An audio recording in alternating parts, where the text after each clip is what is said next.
Good morning, ladies and gentlemen. It's my pleasure to welcome you to our quarterly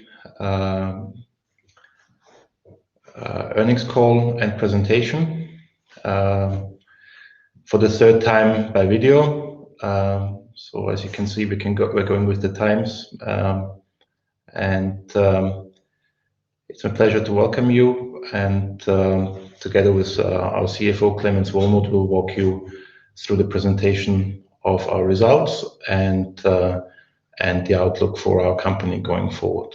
So let's start the presentation.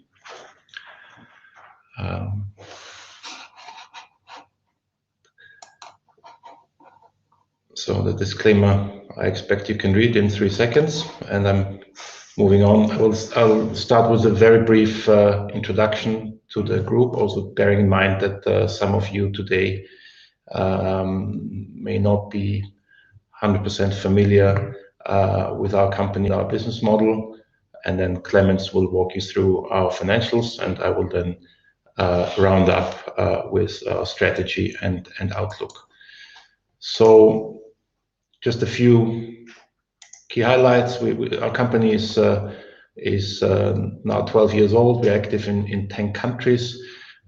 We currently have a portfolio of about 75 megawatts of power plants. We service 300 megawatts of power plants. These are our own and external. We just passed the 100 megawatt mark of power plants that we built, again, our own and for external customers. And obviously, as you all know, we are publicly listed and also active on the capital markets on the debt side through a bond issue that has been placed and is traded in Germany. Just a brief introduction of the management team. So Clemens is sitting next to me. Michael Gardner, co-founder and managing director of Photon Energy Australia, for obvious reasons cannot be with us today.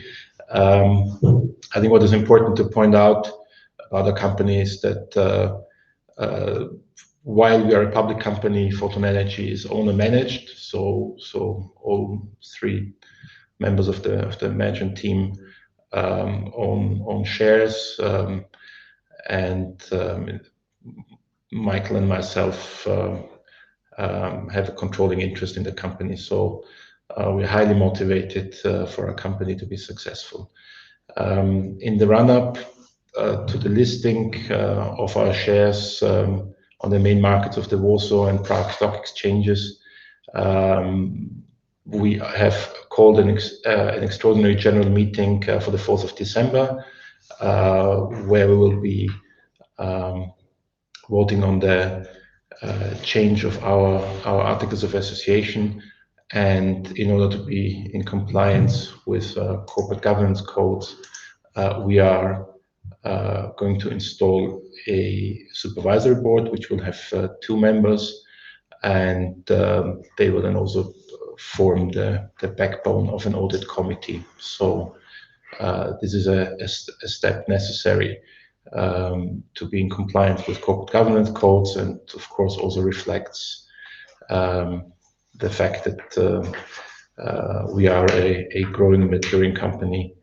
And of course, we're very much looking forward to being listed on the regulated markets, which we see as an important step towards enlarging our potential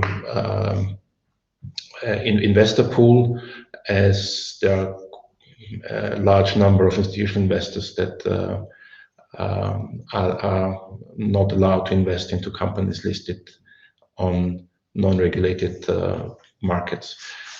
We are planning to follow up the listing on the main markets in Warsaw and Prague with a listing of our shares on the open market in Frankfurt.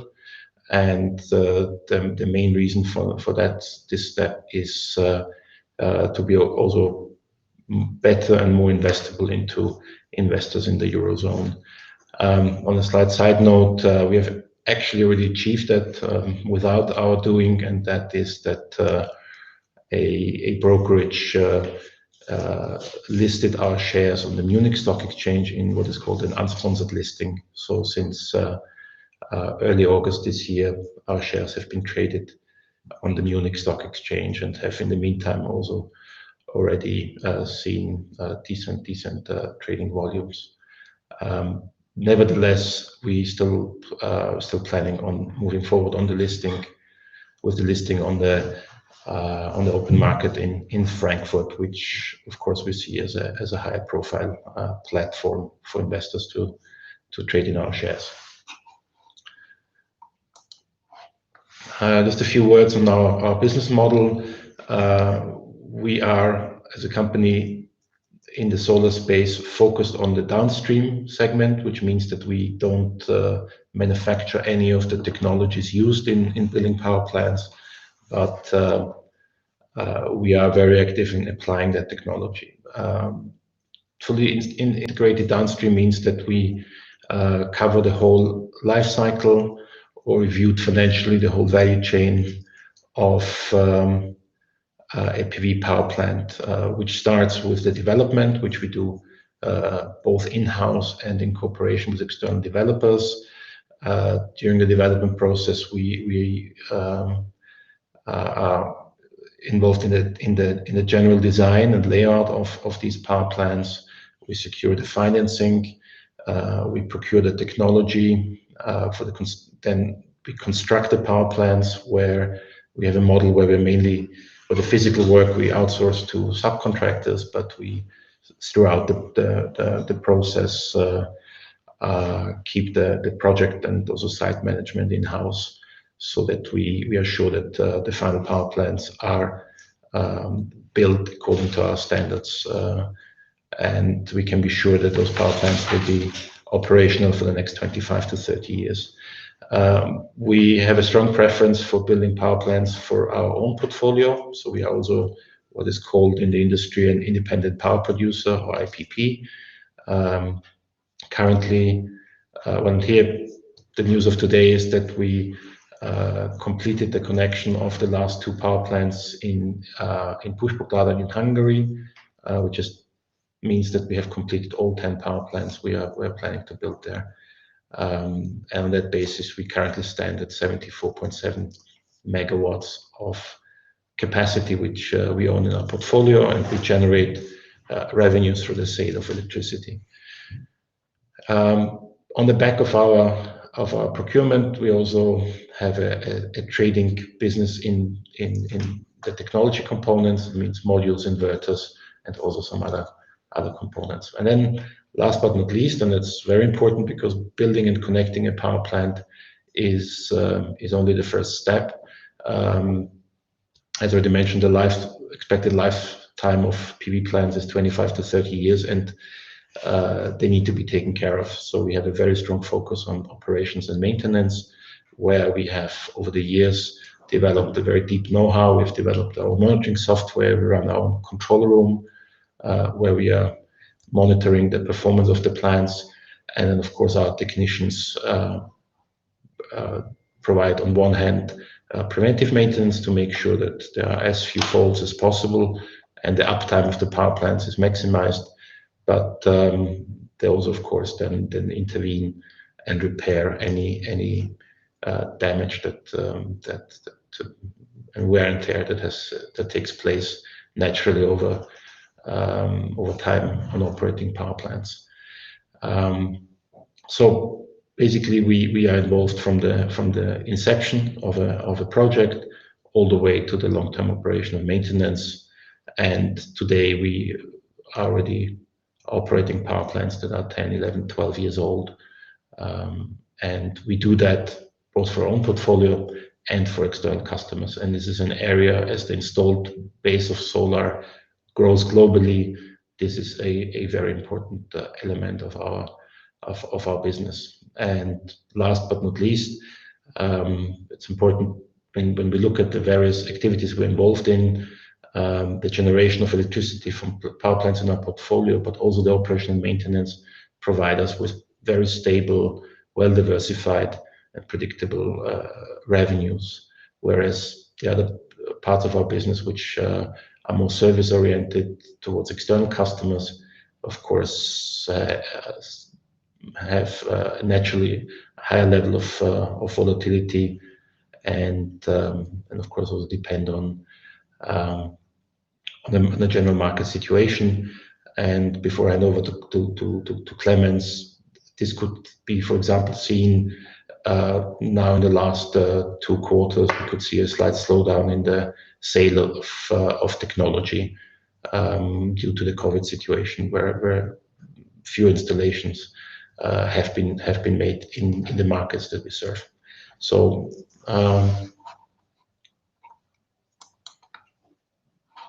last but not least, just a few comments on our presence. So as you can see, we are mainly present in Central and Eastern Europe.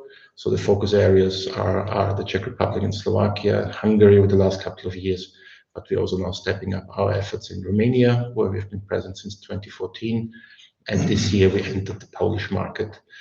I spoke about the portfolio already. On O&M, we are servicing more than 300 megawatts at this point. And of course, our second main market is Australia, which we serve through our Sydney office, and that's managed by Michael Gardner. So thank you very much for your attention so far, and I'm handing over to Clemens to walk you through the financial results for the third quarter and the first 9 months of the year. Thank you, George. Also a warm welcome from my side. I'm happy to present to you the Q3 figures and update year to date on our financials. Before doing so, let me give you a short overview on the basically key performance indicators of our company, what happened in the third quarter, but also very up to as of today, since as George mentioned before, we connected the last 2 power plants in Hungary today in the early morning. Here a very warm thanks to our colleagues who made this happen. Q3 was a very dynamic one for us in many respects. As you remember, we came out to the Corona epidemic was all over. We were very lucky and happy that our business was not really affected on the operational side from that very much, that we could sail through these turbulent times. In summertime, the situation improved a little. However, during the end of Q3, the second wave came back, as you all know, with all the consequences, again, as we had it in Q2, basically. However, even there, our technicians have done a great job by providing services, by still running construction, which means end of the day, we have connected in the first 3 quarters, mainly in the first 2 quarters, we have connected 8.9 megawatt, as we reported already at the last call to you. We still constructed our so far biggest project in Hungary, in Bush-Pokladany, which consists of 10 individual power plants with a combined capacity of 14.1 megawatt. And as mentioned, shortly after the reporting period, in October, we connected the first power plants, and now in November, the remaining ones. So this also leads to all these additions to our proprietary portfolio, which now is 74.7 megawatt compared to 60.6 at the end of Q3, respectively. At the beginning of the year, it was 51.7. That led to an increased electricity generation. So if you look in our generation results for the Q1, Q2, Q3 compared year by year, you can see that we could grow in the first 9 months our electricity generation by almost 70% to 62.2 gigawatt hours generated. So that goes directly into our revenue figures, which I will show you in a second. But not only the power plant construction and electricity generation was running and, as we mentioned before, not interrupted so much by the COVID pandemic. Also, our O&M business, we could continue by this growing. We have added in the first 9 months 19 megawatt to our O&M business. Now with this new addition in our own portfolio, those 14 megawatts we also will maintain. So we are almost at 310 megawatts of photovoltaic power plants under O&M management. This is roughly the key performance indicators. What does this mean in financials, in euros, basically? As mentioned, electricity revenues, we could increase significantly by 19% on a year-by-year basis. So we had last year in Q3 4.9 million or 4.96 million, which we could grow to almost 5.9 million in revenues. This is for us very important because not only that this is recurring revenues, it's also extremely high margin business. On the other side, on the other revenues, as George mentioned before a little, or indicated, we could see in Q3 a decrease compared to last year without the corona pandemic on the technology trade, which slowed down a little. So the revenue figure as such is lower. So the overall other revenues from 5.3 million decreased to 3.1 million in Q3. However, those revenues are relatively low margin revenues, thus our gross profit, and you can see cost of sales decreased significantly compared to that, from 4.9 million to 2.7 million, over proportional to the revenue decrease, because our gross profit margin in the revenue mix that we have grew quite significantly by having this higher valuable electricity generation revenues. So that we have a gross profit margin of 70% right now in Q3 compared to 52% in Q3 2019, which leads to a gross profit of 6.3 million versus 5.3 million. Basically a growth as the electricity revenues almost by 18%. Clearly our operational costs, which means overhead costs, HR costs, personal costs, increased with the development of the company and entering new business and new markets, but not that much, by 13% compared on a year-by-year basis, that we end of the day could grow our EBITDA to 3.8 million from 3.1 million in Q3 last year, a growth which is over proportional compared to the revenue growth on the electricity side. So we have a growth of 22%. Depreciation increased as well in line with the additional power plants which we connected since Q3 last year. If we compare the figures on depreciation with last year by 14%, so that is as planned, with 2.7 million now compared to 2.3 million last year, which brings us to an EBIT growth. We're very happy about 1.1 million compared to 700,000 of last year. So this is the operational, upside, the positive development of the company, where we are very happy of. On the other side, our net financial expenses also grew a little, as you can see, from 1.6 to 1.7 million. Here again, as we have also discussed last time at the call, this is not only interest cost, but also some revaluation of derivatives, which we have to consider there, which is a non-cash item, but still goes into the P&L, no doubt. Which brings us then, plus income tax that is growing because our power plants are generating nice profits in the meantime. So we have to accrue income tax on those here, which is a growing number now.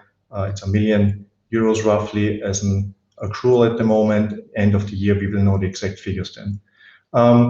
End of the day, this brings us to a loss, unfortunately, after taxation of 1.6 million compared to 2.9 or almost 3 million last year. If you look at here, it looks quite big, this change. However, last year we had in that figure included an extraordinary result from a sale of participations in Australia, where we have exited some of the projects which we have co-developed with Canadian Solar in that quarter, which was an effect of 4.1 million at that time. So it's a one-off effect which we do not have in this quarter. So if we would correct it by this, the change is not that big, clearly. This is on the result side. However, then to the bottom line, we could turn that result in a positive figure again. This was mainly driven by two effects. One is, again, a negative effect that we had in Q3 caused by the pandemic, similar to what we have had to report in Q1. We had the turbulences on the financial markets, which affected the foreign currencies, mainly the Hungarian forint and the Czech koruna, which weakened quite a lot to the euro.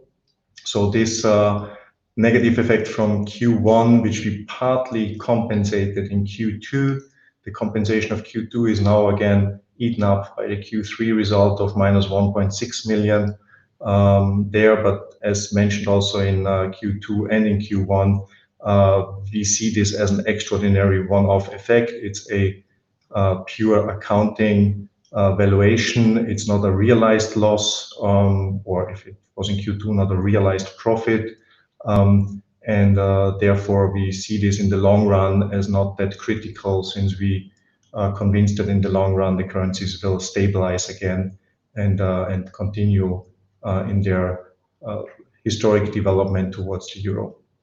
On the other side, what we also did in Q3 is we have seen already over the last several years, basically on the Czech Republic and in Slovakia, that when we looked at our production data, and we report this to you every quarter, every month actually in our reportings, that the original assumptions we had for our portfolio are relatively low. The values we have planned there compared to the actual production data, and we made an adjustment to this. We're using and I will go into more details in a second there, by using the actual production data and reevaluating our power plants according to IAS 16, our discounted cash flow models, which brought a positive effect of 7.2 million, which is also in the other comprehensive income reflected, which brings our total comprehensive income to 4.3 million compared to 3.2 million last year. This effect goes directly into equity, and I will also look at this in a second. But let me first tell you about the electricity generation, respectively the revaluation of our power plants, according to the real performance that they have shown. As you can see, we planned the values of our power plants basically on discounted cash flow models that we have designed and calculated with our auditors. And for this purpose, you estimate the future, or we estimated the future revenues of our power plants by so-called projections, which were established by external technical advisors back in the time when the power plants were built. This means for the Czech Republic in 2010, in Slovakia 2010 and 2011.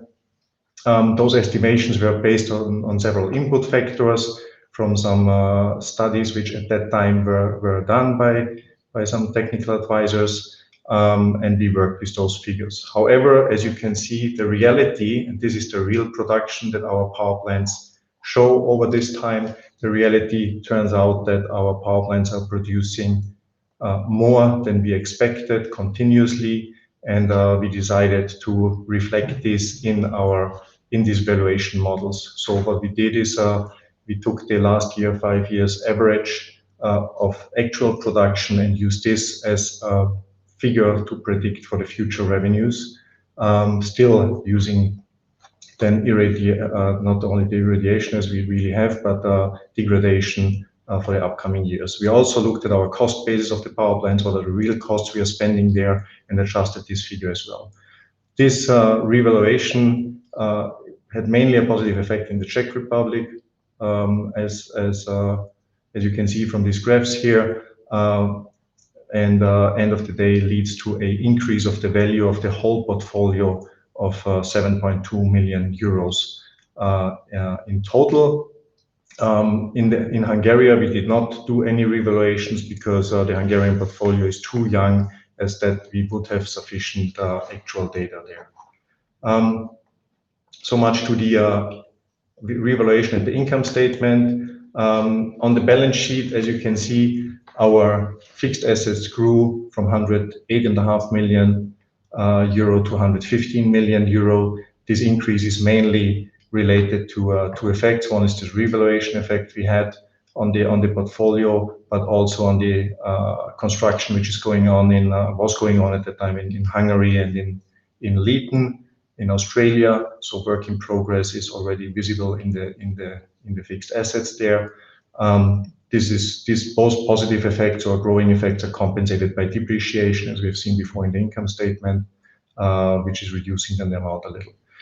This is the fixed assets. The current assets as well were mainly influenced, the growth there by 9% to 33 million is mainly influenced by contracted work in progress, which is related to those projects as well, mainly, which we will see then end of this year as well upstairs in the fixed assets, because those projects, as we just mentioned, at least the Bushbucklanning project has been connected now and is going to be activated in accounting.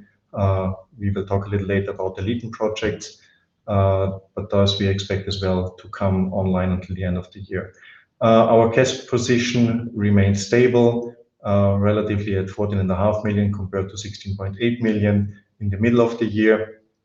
So this is the active side. On the passive side, as I mentioned, the total comprehensive income was positive, which means also our equity was growing from 34.6 million in middle of the year to now 38.9 million. It's an increase of 12.3%, which brings our adjusted equity ratio, and that's for us important ratio we measure for our bond investors as well as the governance, back to 30.3% in the range where we want to be on as a leverage term for our company.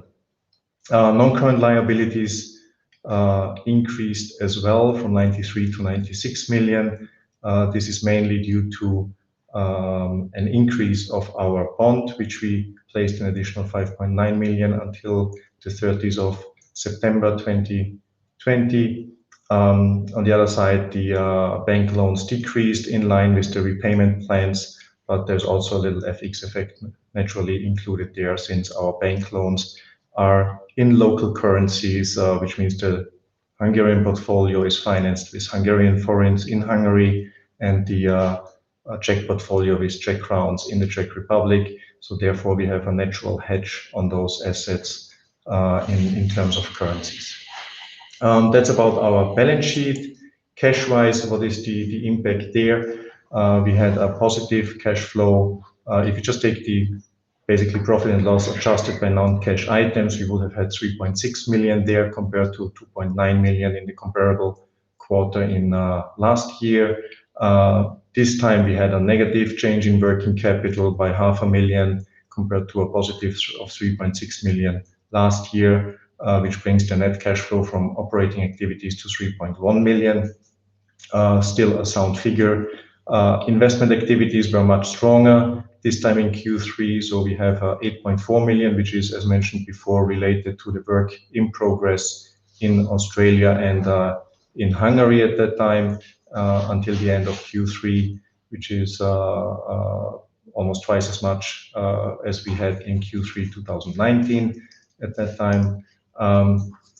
The net cash from financing activities was positive, mainly influenced by the additional bond placement, as I mentioned before, that we had.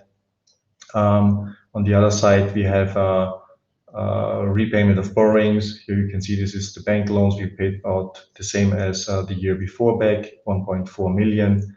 And on the other side, our interest expenses, and this is now the real interest expense we paid, money we spent to the banks in the amount of 1.6 million compared to 1.3 or 2 million last year in the same period. That's due to the increased bond, to the increased bank loans or refinancings we did in Hungary. This brings net cash and change in net cash to minus 2.3 million, which means that from originally 16.8 million, our cash position went down to, but still a sound figure of 14.5 million euros. So we feel quite comfortable in our, how to say, from a liquidity point of view. So much to the financials, and with this status as of the end of Q3, end of September 2020, I hand over back to George and let him give you an outlook or strategy and outlook view on the company. Thank you. Okay, thank you, Clemens.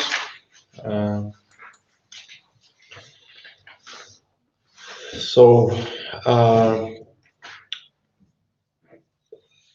think it's important to note that we, as a matter of policy, are not providing financial forecasts. So the outlook that I'll be discussing will not include these. However, I think what I would just like to add to Clemens' presentation and point out is that the assets that we, or the power plants that we have just connected in Hungary and the Australian projects, which will provide some details later, that should get connected until the end of this year. That means these are assets that will be in place by the end of the year and will fully generate revenues all of next year. Should bring additional approximately 3.2 to 3.5 million euros in revenues, which, given the fact that we are providing in-house O&M, will have a very high EBITDA margin. So they're probably somewhere in the region of 95%. So the moment you would add that on top of the financials that just have been presented, you can already see at the operating level a significant improvement. So if you add 3.2 to 3.5 million euros of revenues and nearly that number in EBITDA, then the picture is already a significantly different one. So it's of course not taking into account assets that will be adding next year and the following years. So what we have presented so far as goals with respect to our portfolio is, of course, in the Czech Republic and in Slovakia, we don't see any conditions to add additional power plants in the near future, given the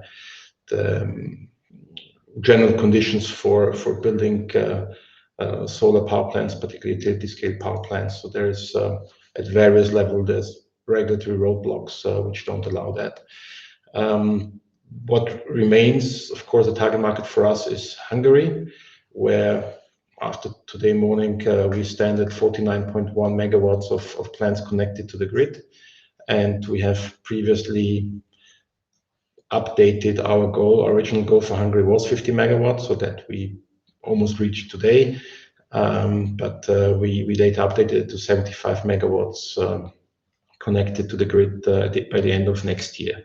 So that goal still stands. I mean, I think I'd like to add is that we see the Hungarian market as providing a lot of potential well beyond 2021. So this is not like a final number. The Hungarian goal for renewables is quite ambitious. Depending on the source, there seems to be room and the necessity for another 5 to 7 gigawatts of PV to be connected until 2030. As you probably know, the topography of Hungary is such that the potential for hydro electricity is very limited. Wind is not really supported for aesthetic reasons. Besides some decent potential of geothermal, which is not being exploited at the moment, simply solar, it's quite clear that solar will be the main source of an increase in renewable production in the Hungarian energy mix. Just to explain what we are currently in the market at the very end of support schemes that have been put in place previously. So if you look at our portfolio, there are 3 types of support schemes that our 49.1 megawatts run on, which is I'll not bore you with the details, which are CAD, METARs, and METARs. So originally, CAD and CAD METAR are feed-in tariffs. The METAR system, which we just built the 10 power plants in Pushpokladan, are essentially contracts for difference. And Hungary, just very similar to Poland, last year started renewable energy auctions. There was one announced, basically started last year. The results came in at the beginning of the year, and there was a second one just recently. We participated in both. Yeah, they've been quite competitive. So we will see how successful will be in the second round. But what I'd like to stress and highlight here is that what we see is that support schemes for renewables are getting fewer and fewer, and there's now more and more countries that have no schemes in place. And we also believe that we have reached a point in time in our industry where we are able to build power plants in such a way that we are cost competitive with the market price. Here, I would like to point out that the two power plants which we are building in Australia, in Leeton, are built on a pure merchant basis. That means we are planning to sell the electricity, but also the large generation certificates that these power plants will be eligible for on the market. So we have not signed any.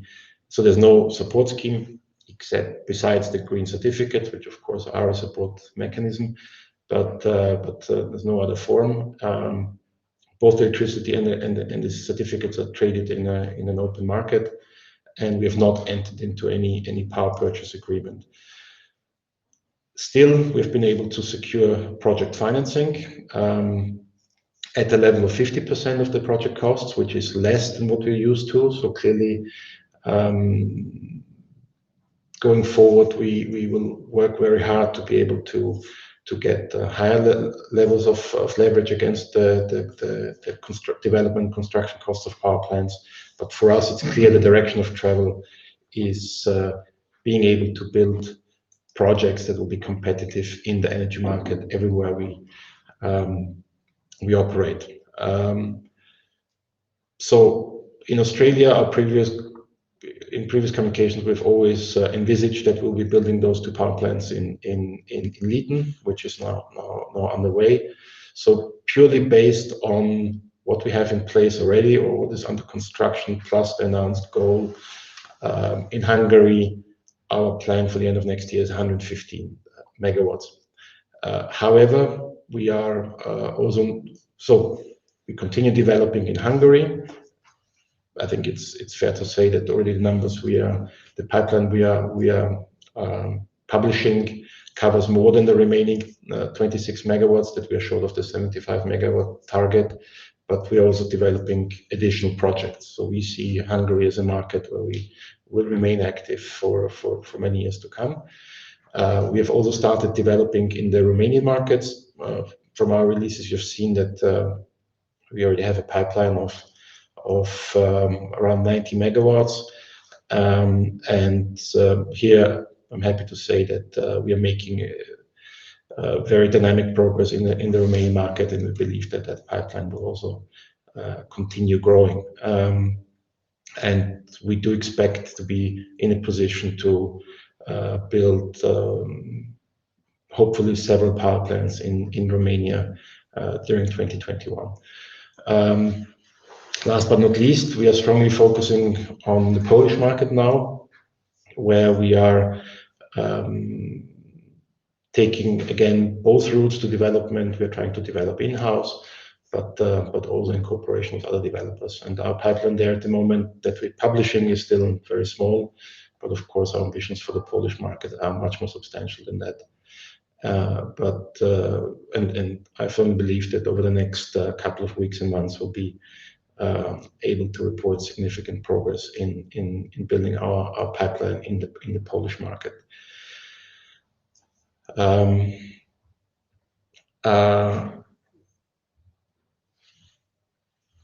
Actually, just a question came in about the market conditions and about the competition in the Polish market. So, with respect to development of projects, the Polish market is a little bit different to the situation that we have in Hungary and Romania. So I'll just highlight a few. One of them is that it is very difficult to buy land, which has always been our preference.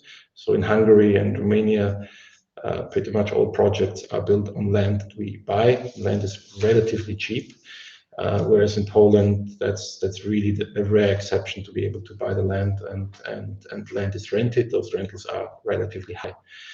Yes, there's a lot of competition in the market, but here we need to, I think, distinguish a little bit. I mean, what we've the Polish market, and now I'm leaving aside the segment of households and the prosumer segment up to 50 kilowatts. I mean, we see the market, of course, on the utility side, where the name of the game in the last couple of years has been the development of 1 megawatt power plants, of which 1 megawatt projects for the auctions, where I think before this auction, around a gigawatt has been awarded. Quite a bit less has been built so far. And of course, that segment still getting a lot of attention from developers, but of course, many of these developers, but also developers who have a wind background, are now getting involved in the development of large-scale projects.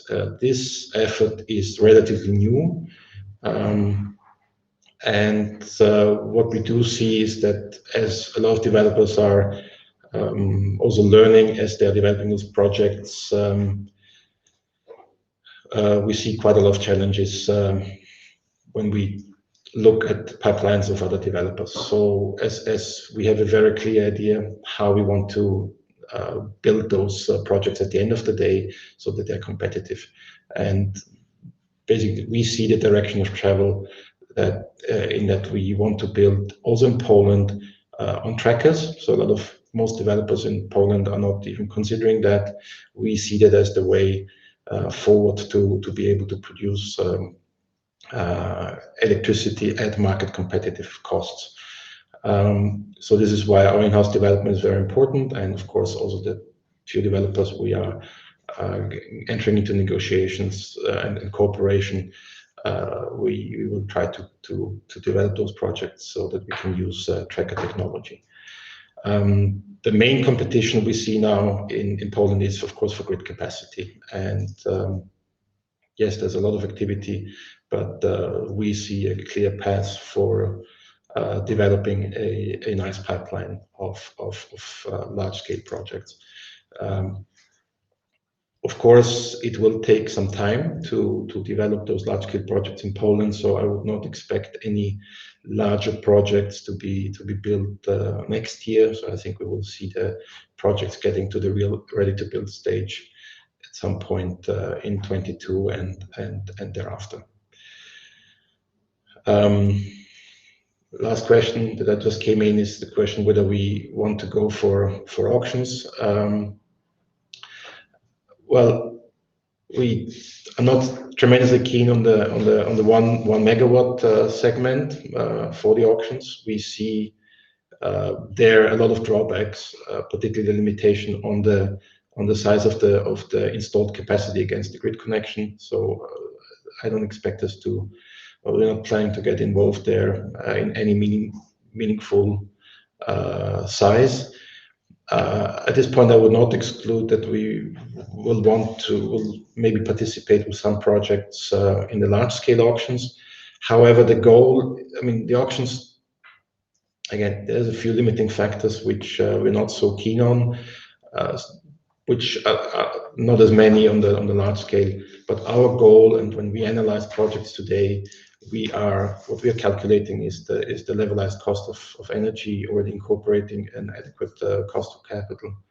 And our project selection is done in such a way that on our levelized cost of energy, we are below market prices and it is current market prices.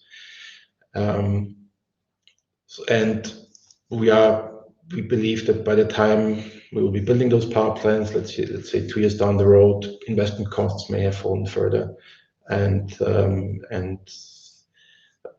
therefore we'll be able to build those projects purely on a market basis. Power purchase agreements we want to use as a tool to manage our revenues, but ideally not necessarily as we'd like to avoid having to sign power purchase agreements to close financing and actually build the plants. And this is also rooted in our belief that over the lifetime of the project, fundamentals are in place for further electricity price increases based on growing consumption, which has several drivers. Declining supply from traditional sources. This will be particularly pronounced in Poland as the country pivots away from coal-generated electricity, and whatever remains will become ever more expensive due to the cost of CO2 certificates. But of course, one of the question marks is what impact the electrification of transportation will play. But we see that there are drivers for further increases in electricity prices. But just as importantly, given the money printing happening around the world, we believe that over the lifetime of those power plants, there will also be significant inflation. So we are firm believers in quite some significant upside in the nominal price of electricity over the next 5-10 years and beyond, and therefore signing long-term power purchase agreements, which essentially give away that upside, we are not too keen on. So please view that, coming back to the table, as a very minimalistic outlook for next year. We of course also are in continuing our development efforts in the Australian market, so we hope that over time there will also be some potential additions there. One other segment, which we also believe to be very attractive in Poland, but also the other markets, and that includes also Australia, not only the other European markets, is the behind the meter PPA business. That means that we would invest into installations on the side of an off-taker. That can be on a roof or multiple roofs if we're talking about a compound, a larger compound, or ground mounted, and that would supply electricity to the off-taker behind the meter. That means not going through the public grid. The advantage there is that we are then not competing with the wholesale market price of electricity, but with the total cost of electricity for that off-taker, so including distribution charges, which now focusing on Poland continue to grow quite dynamically, and we see that particularly medium-sized off-takers of electricity are paying, if you compare internationally, very high prices for electricity at the point of consumption, so including distribution charges. So the payback of solar behind the meter is relatively short, and we see significant potential across the board, but the Polish market will get particular attention in that segment from us. Hand in hand with that goes our ambition to develop our operations and maintenance business in the CE region. We also see potential for that in Australia, and in certain situations we are also open to entertain opportunities outside our current footprint. Which brings me to the last point, and I can see that there's also been a very comprehensive question asked in the chat board about the contract we recently signed with the Department of Defense in Australia. So I will just very briefly, to get everybody on the same page, explain that technology. So we started our Photon Water division approximately 3 years ago, and the managing director of Photon Water, in his pre-Photon life, was one of the developers of a technology that uses iron as an active agent to remediate. That means essentially decontaminate groundwater, and in certain situations soil, but mainly groundwater, from various contaminants. And that there's been, before he joined us, there were several pilot projects. Since we started Photon Water, we have had 4 projects, 2 in France, 1 in Switzerland, 1 in China, which was used for various contaminants successfully. And approximately 2 years ago, our colleagues in Australia brought to our attention the fact that essentially the newspapers are full of the problem of contamination with chemicals which are often mostly referred to as PFAS, which stands for per and polyfluoroalkyl substances. This is actually a group of chemicals, which sometimes is also called the forever chemicals, which have at the moment somewhere between 4,700 and 5,000 different deviations. Sometimes you can find P4, which is a different strain, if you wish. And those chemicals were originally developed by 3M in the 1930s, and also then used widely by DuPont since the 1950s. And these chemicals have been and continue to be widely used because of their water and oil repellent properties, and later on they were also widely used in firefighting foam because of their fire retardant properties. We can find PFAS chemicals in many, sometimes even surprising aspects of life. So pretty much every product that repels water or oil is using PFAS chemicals. So coming back to DuPont, everybody knows Teflon. So Teflon is using PFAS. Teflon is actually used in a lot of lubricants in machinery. So there's very widespread use. Any carpets, textiles that repel water, so Gore-Tex, for example, they all use PFAS chemicals. PFAS chemicals are also used in things like tooth floss, as coating for food contact paper. So whenever you buy a pizza, that layer that makes sure that the grease doesn't go through the paper, it contains PFAS. If you buy popcorn and put it into your microwave, it's also coated with PFAS. The problem with PFAS is that, as I mentioned, they've been called the forever chemicals. That means they don't break down. So actually, nobody is able to establish a half-life. They can do that for uranium, but not for PFAS chemicals. And so they're very, very persistent. And unfortunately, they accumulate in the human, but also in animal bodies. It takes, according to some research, about 10 years for them to be eliminated from the body. Once they get into groundwater, they travel and then get into also into our food chain. So there have been many studies that they accumulate in tissue of fish, of wild animals, and also in the human body. And there is growing evidence that leads to various types of significant negative health effects in humans. There's a lot of, if you Google PFAS, you'll find a lot of information on that. So when our colleagues alerted us that this is a major topic in Australia, we started what is now a long series of tests in the lab,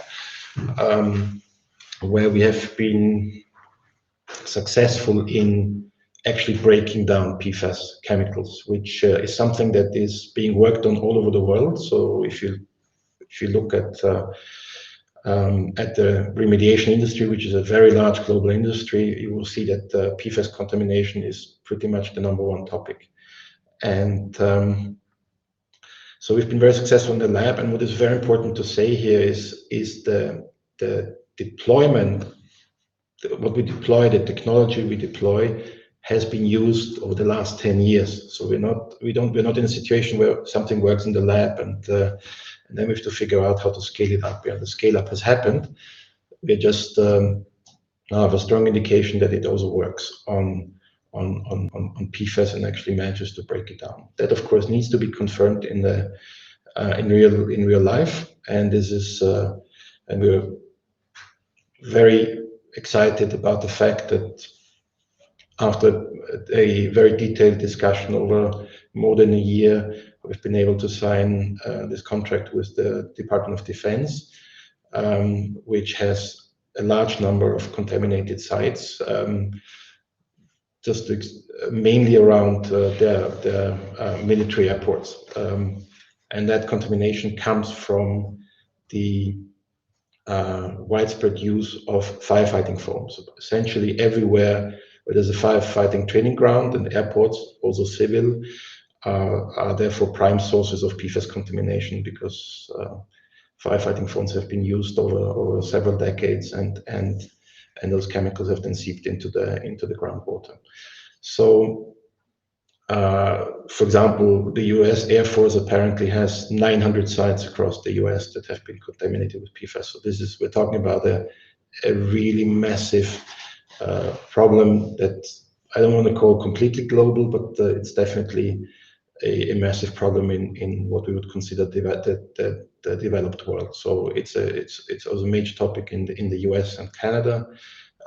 Europe is slowly waking up to this. So the European Commission is starting to regulate more strictly the use of these chemicals, and we see that in the Netherlands this has become also a major topic. Our technology, as it stands today, will be used to clean groundwater, and the only alternatives to date has been what is called pump and treat. So groundwater is being, over extended periods of time, years, it's being pumped out of the groundwater, is then filtered, and then after filtration sent back back underground. So the machinery involved is expensive.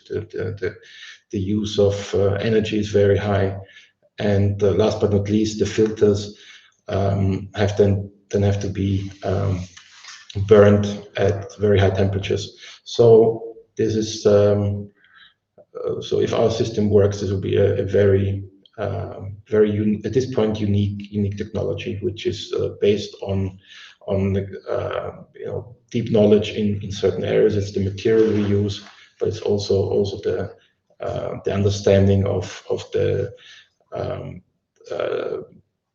geology and hydrology in each of these locations, and the ability to adapt the system to each site's location. So there's a lot of know-how that has been garnered over many years, and this is also why we are quite confident that it will not be that easy to copy that. Nevertheless, we have filed a patent a few months ago, which is pending at this point in time. So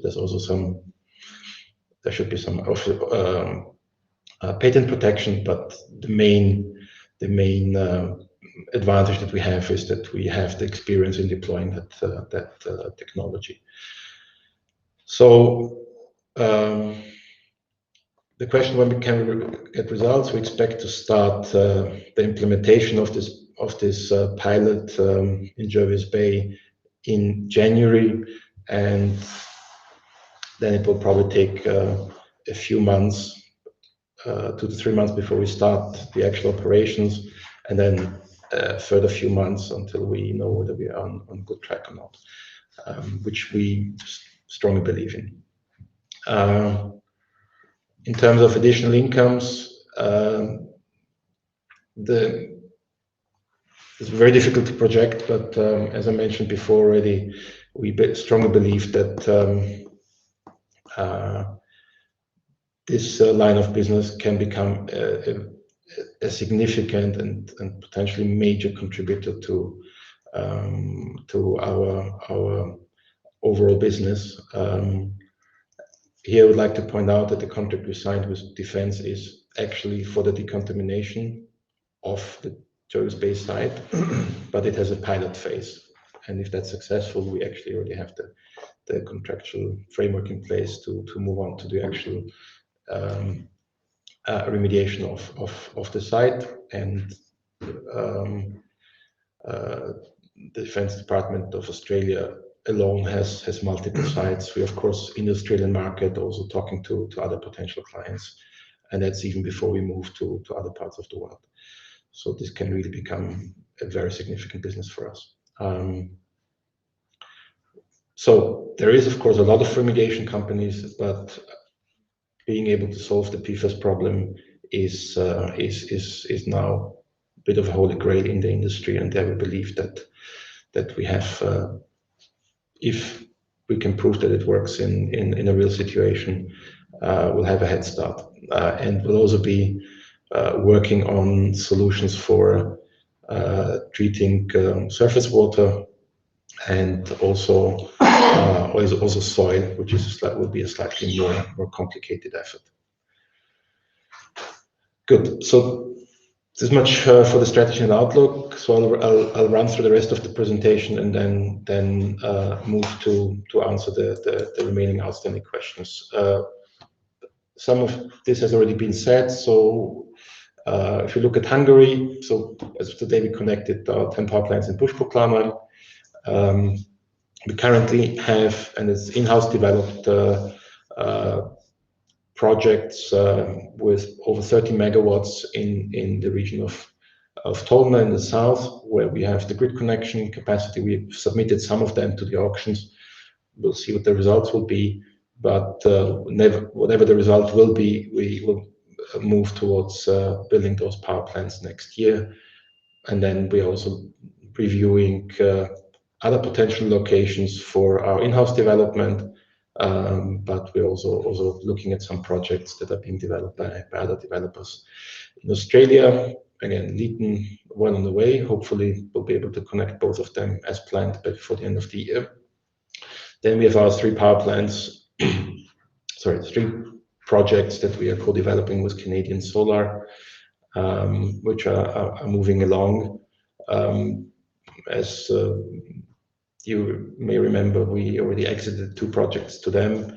I guess we will probably have a clearer picture how things will develop further on all 3 projects in relation to our cooperation with Canadian Solar early next year. Poland and Romania. So in Poland, that number is of course still small. That what you see is the target installed capacity based on land that we have secured and where we're moving through the early stages of development. That internal effort we believe to be bringing having the potential of bringing in a lot more in the next couple of months and years. But as I said, we're also in discussions with external developers. So our goal is definitely to have a much more substantial pipeline than what you see today as soon as possible. And as you can see in Romania, we've been very active, and so we currently stand at 87 megawatt peak as a target. But also there, we are working very hard on growing that pipeline more substantially in the next couple of weeks and months. So what is important to note here is that in our business, and particularly with our business model, controlling project rights, owning and controlling project rights is extremely important. Project rights are the currency. Whoever controls the project rights controls everything else. So we control how it's going to be built, who builds it, we arrange the financing, and that basically makes sure that we'll be busy for the next couple of years as we implement the power plan. So business development. So I will not repeat the Puspoklámany and Leeton that we've talked about a lot, but what I'd like to highlight in Australia is that we are now coming to the finish line on the implementation of the Lord Howe Island project, which is a very exciting true island project with 1.2 megawatts of PV and a 3.2 megawatt hour battery system. Plus, part of the project was also an upgrade of the local grid, and this system will cover about 2/3 of the energy needs of Lord Howe Island and fully replace. So diesel. So far, 100% was generated from diesel gensets, and that will be cut by 2/3. And we expect commissioning in December. I mean, I can say so much that it's already on the trial run and it's working, but the final commissioning should be next month.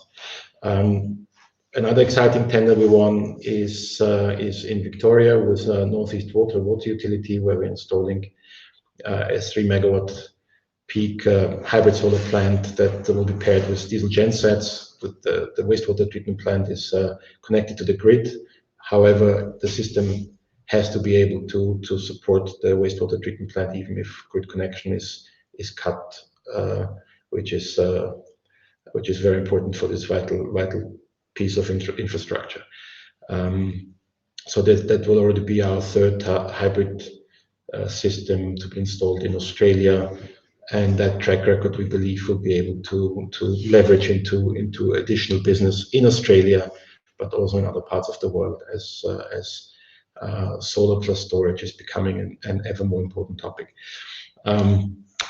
Last but not least, we are also in the final stretches of completing the 950 kilowatt peak plant that will power the wastewater treatment plant in Yamno, and expected commissioning is in December of this year. So there's been some delays, some of them related to the slowdown due to the COVID epidemic, and that will be our first almost megawatt-sized reference in Poland, and we are confident there'll be many more. I would also like to mention Regen, which, as you know, is a company we invested in April, and we also entered into strategic partnership to identify and develop project opportunities, and then also get involved as an EPC contractor and wherever it may be attractive, also as an investor.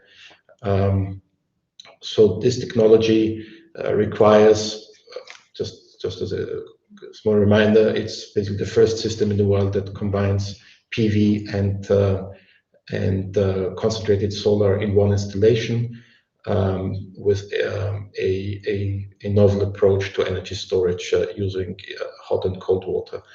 And what the system needs is a high level of direct solar irradiation, which we can find in about 40 countries in the world. So of course Australia is one of them, given the sunshine, but of course there are several countries in Latin America, quite a few countries in the southern part of Africa, North Africa, Middle East, and also Asia. And our team is currently working on identifying potential partners, off-takers for this type of electricity. And what we do see is that in many of these countries there is actually active demand for concentrated solar, as the electricity is needed not only during the day but on a 24/7 basis, and that is both from utilities in various countries, but also in remote locations. So we have some potential projects in the mining space where very often mining operations are far away from the grid.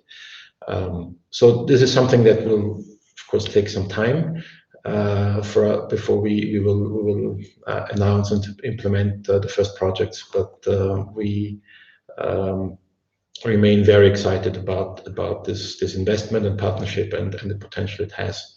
And we also see the potential to use this technology in the area of water desalination, which again is a growing topic across the world. So very, very exciting potential for us to grow into countries where we're not present today, and also into a project type that is going to be exciting and new to us. So this was, from our point of view, a very exciting and right decision to make that investment and develop projects for the Regen technology. Leighton, I'll be very short because most of it has already been said. This is a project we've been developing over the last 4 years. Approximately 2.5 years ago, we bought the land. So this power plant is built on our land. As I mentioned before, it's a merchant project, so we've signed no PPA. The electricity will be sold into the market, and so will be the large generation certificates, which does not exclude that for revenue management purposes, we may not sign some shorter term PPAs, but we may just as well use the hedging instruments available on the Australian electricity market to hedge and manage our revenues. As you can see from the 14.6 megawatt peak, we expect to produce almost 28 gigawatt hours. So the irradiation is the specific performance in Australia is significantly higher than what we're achieving in Hungary or expect to achieve in Romania. Energy prices in the spot market have recently declined due to COVID, but we do expect that now that Australia is virtually COVID-free and is opening up the economy, as you can see also from the picture, and somebody on the forum recently quipped that obviously there's no social distancing in Australia. As you can see, Australia is less impacted. So what is important and significant about this addition to our portfolio is that given that Australia is in the southern hemisphere and their summer is when we have winter, that means that this power plant will generate most of electricity and therefore revenues during summer, their summer and our winter. This will reduce the seasonality of the overall revenues from energy generation in our portfolio. So that's one. And secondly, I think now we can also see the benefit of this. But sometimes some of investors have been very scratching their heads about this wide geographical spread that we have. But I think, as sad as the situation is, now we can see that it's sometimes beneficial to be diversified geographically. In Australia we face fewer restrictions, and the market Australia is opening up for business much faster than we're doing in Europe.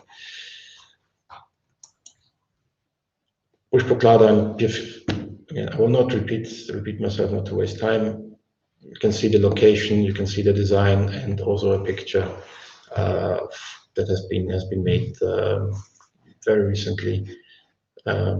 So these power plants are built on single axis trackers, which will get us to a significantly higher yield than available from south facing, and we'll also have a more valuable production profile as we will generate more electricity in the morning and the evening peak hours.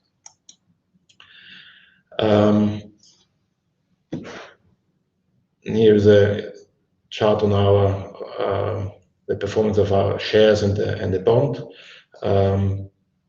which I think most of you are following, so I will not bore you with that. But as you can see, maybe most of you are not that familiar with the chart of our bond.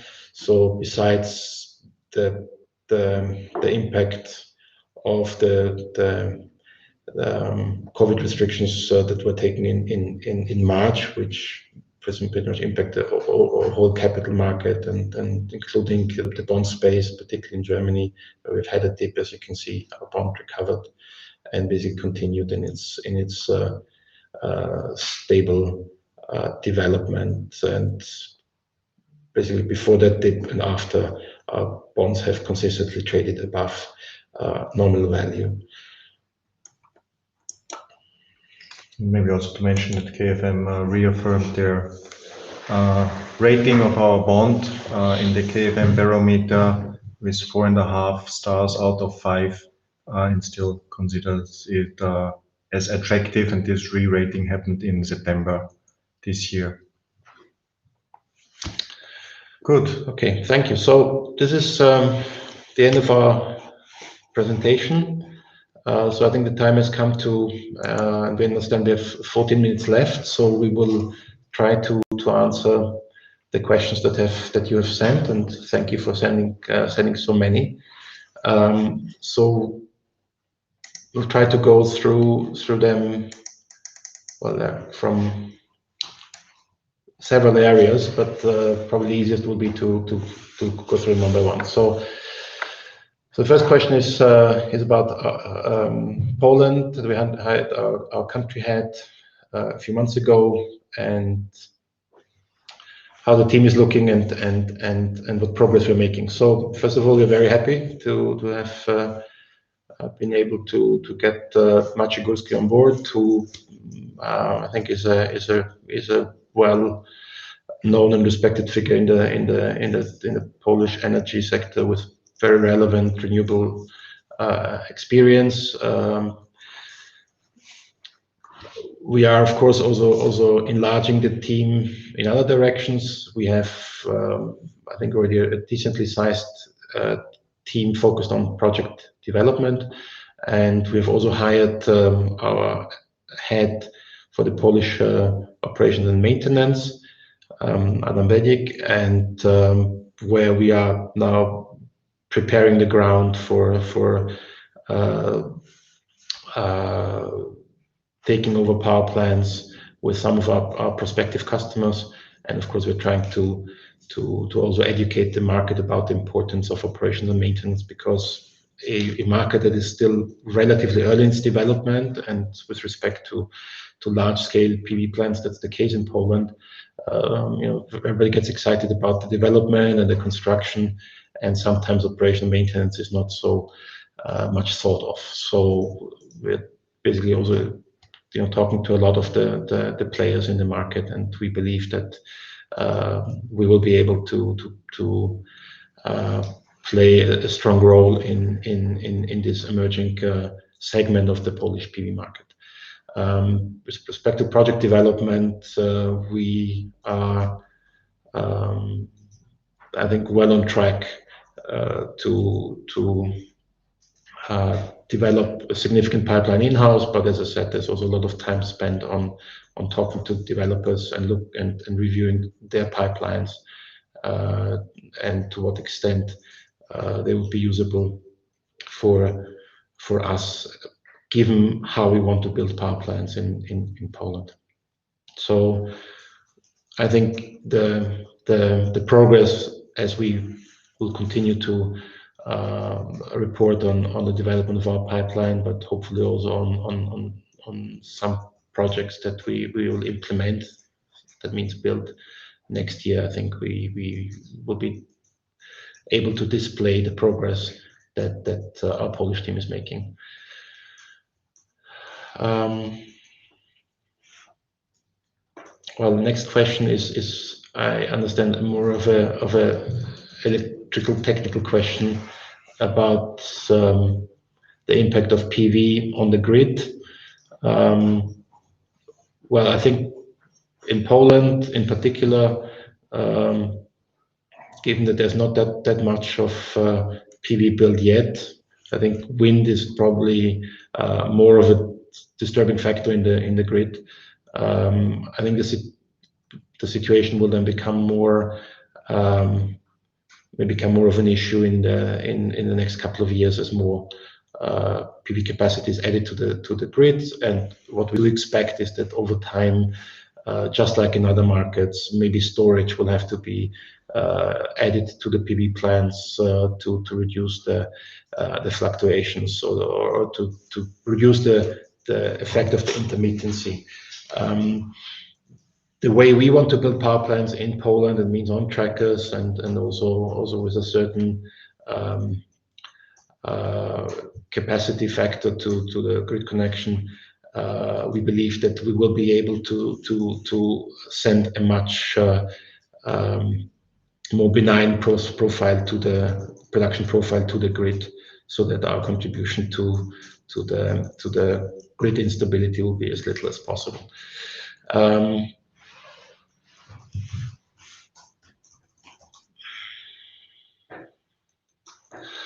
Well, the next question, also from Jacek, is about the relative position of smaller IPPs versus large utility players, and so with particular focus on the access to financing, which of course leads to lower costs. So, and yes, of course, we see not only in Poland but worldwide that large utility players that have better access to capital and to lower priced capital, it's of course quite tricky to compete with them.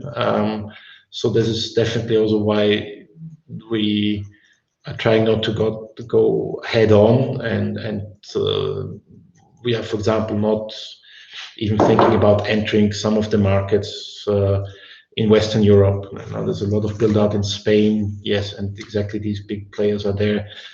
Yes, it's very difficult to compete. On the other hand, we believe that if we can be nimble, fast, and effective in developing projects, we can compete, even if our cost of capital will be somewhat higher than that of other players. So it's not everything is about scale. Of course, I mean, we're also open to and we plan to build smaller plants in Poland, not 1 megawatt, but still connected to the medium voltage or to the medium voltage site in transmission stations, which is also what we're doing in Hungary and Romania. And if we're efficient in building those plants, which I believe we are, we can build power plants that even market prices will provide returns that are well above our cost of capital, and also the cost of, in particular, the cost of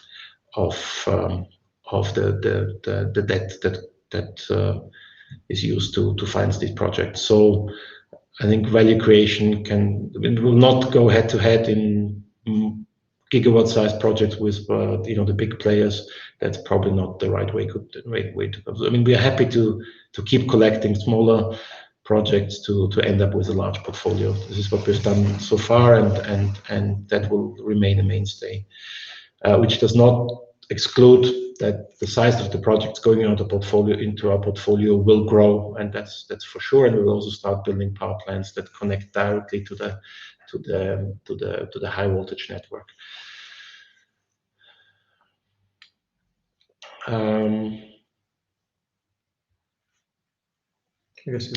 Jacek, last question. Behind the meter capacity, whether we will own it or the client. So the main idea is to be the provider of the electricity, so that we would be the investor. But of course, if a corporate client wants to be the investor, we're also happy to implement that system as an EPC. But when I was speaking about the behind the meter sector, I was talking about a situation where we would be investing and providing the electricity to the off-taker. Revenues from the Czech Republic, 15 megawatts, Hungary 75 megawatts, were going to be at the same level. I guess once we get to 75, it will be. Well, it is pretty much, you can see from the presentation, we had it on the pipeline. We showed the figure there that the revenue split will be pretty much the same with the 75. This is, as you know, we have a much higher feed-in tariff in the Czech Republic as in Hungary. But this increase of the megawatts compensate at the end of the day. We also have to consider that the investment costs similarly are much lower. Therefore, we are quite happy also about the profitability behind those projects when we have to connect it. At the moment, if we look at the figures as of 2019, roughly we had 9.4 million euros revenue from the Czech Republic. The existing portfolio in Hungary with the Push-Pokládany project, now the 49 megawatt that we have, would generate an expected revenue of 6.1 million. So we are on the way that we close that gap and we'll have similar revenues then. Maybe also the next question I can answer to the filing process, or the not only filing process, but basically the main market listing. As George mentioned, we have on the 4th of December an extraordinary general meeting called to prepare the necessary steps which are required for the main market listing that came as requirements. One is that we're implementing a supervisory board and an audit committee, which is a requirement for main market listed companies to have. So this will be appointed on the 4th of December. Beside that, what we also have to do is we have to change our auditors, because auditors need to have a special qualification to audit main market listed companies. In the Netherlands, this is a handful of audit firms only that have those this qualification. Our previous auditor, Grant Thornton, used to have it, but they basically returned their this license because it didn't make sense for them to keep it. So end of the day, we changed, or we have appointed PricewaterhouseCoopers as our future auditor starting 2020. They will be officially appointed at the extraordinary general meeting as well. And besides that, we are working on finishing the prospectus, which for that purpose is also a quite demanding task that we're working on with AFM at the moment. Coming back to the next question is whether we're planning to pay off our obligations or consider rolling them. That issue will, our Eurobond is repayable at the end of October 22. So that's 2 years out. I think it's a bit, I think we can say so much. I mean, we have, from our point of view, invested a lot of effort into our presence on the bond market, and particularly with our second bond, we have been able to gain a win over a large group of well-established investors in Germany, but also other parts of Europe, and it means we'll definitely wish to continue with our presence on the debt capital market. So clearly, using the bond market also in the future as part of our financing mix is highly likely, and I think it would be, of course, what we do hope is that next time around we'll be able to raise capital on better terms than at lower cost than what we've been able to do so far. Okay, the last 3 questions. Repowering, moving excess tech, is it worth it? Well, repowering is definitely one of the options for the power plants that we have. In some countries, that may be difficult while they're still receiving feed-in tariff, so that may only be possible at or after the end of the support scheme. So this may also go hand in hand with the need to maybe get more grid connection capacity, because we'll be able to install more than on the existing land. So wherever it will make financial sense, we will most likely go down that route. I think purely on the numbers, it would make sense with some of our power plants today already, but it may not be possible due to the regulatory framework in relation to feed-in tariffs. On the other hand, I mean, just very briefly, when we look at our portfolio, where Czech Republic, Slovakia, we own about half the land on which we have the power plants. Clearly, as the feed-in tariff comes to an end, we will have a very thorough review on how to use those locations, whether to continue running the existing power plants or to repower and build a new plant, or in some cases we may even basically use the land otherwise, either sell it or maybe develop it for another use. And in some cases, we believe that by coincidence, when we bought the land, it may turn out as a good real estate investment. But in terms of repowering and going to single access tracking, yes, that makes sense in pretty much all situations. About our plant monitoring solution, where it's maybe sold as an independent product, it's I would call it a medium term goal. Yeah, so I mean, we are using that, of course, for our own power plants and those that we service. So basically for our O&M customers, we are also offering to some customers. We have offered and we're providing a monitoring only service. That means they may service the power plants themselves. So we're doing the monitoring, but then we're still not offering the software only, but also the control room capacity. So I think that us trying to sell that more broadly, maybe the next step. Selling only the software is something that I think is a little bit more remote at this point in time, but may happen in the future. But I think given that there's a lot of monitoring softwares out there, I don't expect us to become, a massive market player, and therefore I don't expect any revenue stream coming from that to be a major contributor to our overall business.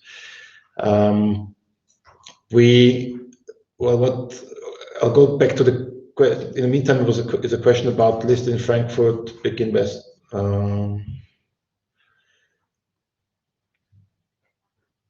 Yes, so I mean, we have been doing some IR activity towards institutions. Of course, that was mainly aimed at potential bond investors, but in Germany, some of them were interested in the equity story, but were actually discouraged by the fact that either that they are on a non-regulated market. Some of them even found investing, buying shares in zlotys as a hurdle. So yes, that we have seen interest. We will be stepping up our IR efforts significantly once we move to the main market, and we'll just bring out the message. And we do believe that renewables are a focus point for investors these days, and that we will be on the radar of investors. And there's a question relating to the free float. Well, free float is small, but of course doesn't mean that it will remain small forever. And I believe that there's still space for a possibility for investors to buy into our shares today already. And the last question, what we're focusing our management attention to, what the biggest challenges are and the chances. There's a lot on our plate. So I mean, clearly the number one priority is to make sure we deliver on the goals that we have communicated to the market, so that we can really live up to the good practice of say what you're going to do and do what you said, which I think in terms of growing our portfolio we've been able to, and we believe that we will also deliver on the rest and beyond. I think we already hinted that that table that we showed before is definitely not the end of the road, and being an IPP with a constantly growing portfolio is a cornerstone of our strategy. But in relation to that, of course, increasing our development pipeline takes a lot of focus and attention, and that's very important. Of course, we also want to grow our operating businesses. That of course includes our O&M for external customers. That includes our distribution business. So that is also getting attention. So that in all the segments that make up the whole of that allows us to cover the whole value chain, we need to be active and competitive in each single segment. But I would say development is now very much on the top of the list. And I spent before 10 minutes talking about photon water and PFAS. By the way, photon water is about quite a few more things than just PFAS, but PFAS clearly is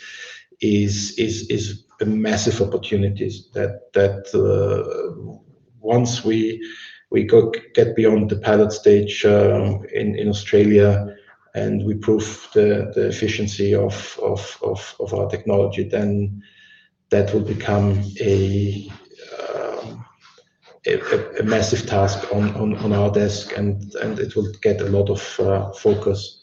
And that I think is beyond the core business as you can see today. I think this is the biggest chance for our business for significant growth going forward. And just Google it, and you'll see how big that problem is. And if our solution proves to be effective, then I think we'll be extremely busy. So, as we've come to the end, I would like to thank you all for your attention. Among those who are shareholders, thank you for your trust. For those who are not yet but interested, I hope that either today or in the near future we'll be able to convince you that Photon Energy is a good investment. And we're very much looking forward to our next call. And I really hope that until then we'll be able to have some additional very positive news flow. And that in our next call we'll be able to expand on some of the topics that we have not gone into too much detail yet. So thank you very much, and I wish you a very nice rest of today and a very nice weekend. Goodbye. Goodbye.